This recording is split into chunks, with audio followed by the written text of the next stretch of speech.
यात्रा का उद्देश्य क्या था आप सब ने भी सुना कि बिहार के नौजवानों को पलायन करने के लिए जो मजबूर किया जा रहा है उस पर रोक लगाई जाए। नौकरी और बेहतर अवसर ढूंढने के लिए ऐसा नहीं है कि लोग बाकी प्रदेशों से दिल्ली बम्बई नहीं जाते हैं या बड़े शहरों में नहीं जाते हैं, विदेश नहीं जाते हैं, लेकिन वो बेहतर अवसर तलाशने के लिए जाते हैं, उसमें किसी को आपत्ति नहीं है। लेकिन पलायन लोग किस परिस्थिति में करते हैं इस पर हमें ध्यान देना पड़ेगा।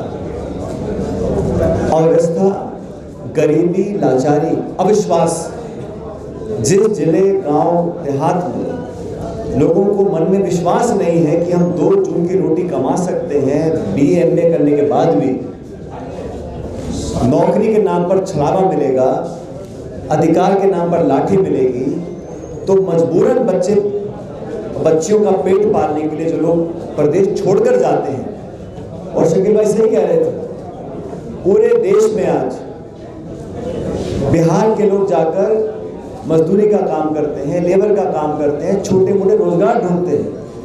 ये परिस्थिति क्यों पैदा हुई? ये 1-2 दिन में नहीं बनी है। सालों साल तक बिहार के साथ जो भेदभाव हुआ, बिहार के शासकों ने यहाँ जो नौजवानों की अनदेखी करी,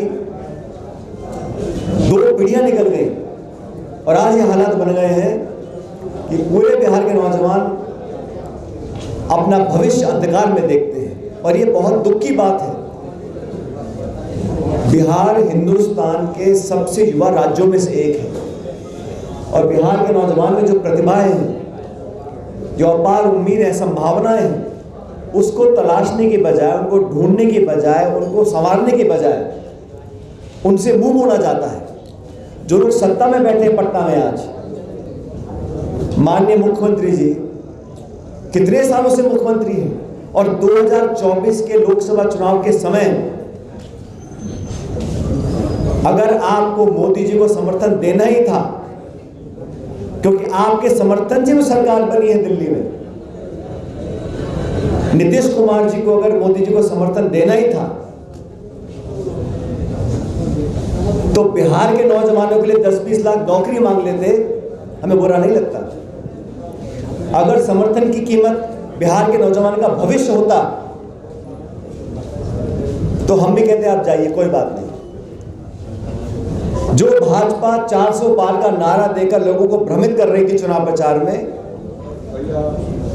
संविधान की मूल भावना से खिलवाड़ करने की घोषणा करती थी मंच पे खड़े होकर, जनता ने सबक सिखाया और 240 पे लाकर टेक दिया। उसके बाद नीतीश कुमार जी के समर्थन से सरकार का निर्माण हुआ। सरकार बनने के बाद शासन व्यवस्था में दिल्ली और पटना की सरकार ने नौजवानों को कितनी जगह दी है। पिछले समय में जो फर्जीवाड़ा हुआ, जो धोखाधड़ी हुई, पेपर लीक हुआ, लोगों के मन में नौजवान अगर व्यवस्था पे विश्वास नहीं करेंगे, नौकरी प्रक्रिया चयन में उनका विश्वास नहीं रहेगा, ये बहुत खतरे की बात है देश और समाज के लिए। मैं धन्यवाद देना चाहता हूं युवक कांग्रेस का, NSUI का। उन्होंने बिहार के नौजवानों की अल्प को जगाने का काम किया है। बिहार के नौजवान किसी की दया नहीं मांग रहे, वो इतना चाहते हैं कि रिश्वत और पैसा देकर पेपरों को आउट ना किया जाए, भेदभाव करके नौकरियों का आवंटन ना किया जाए, प्रतिस्पर्धा हो लेकिन पारदर्शी तरीके से हो। नौजवान नौकरी मांगे, सरकार को कोई चिंता नहीं।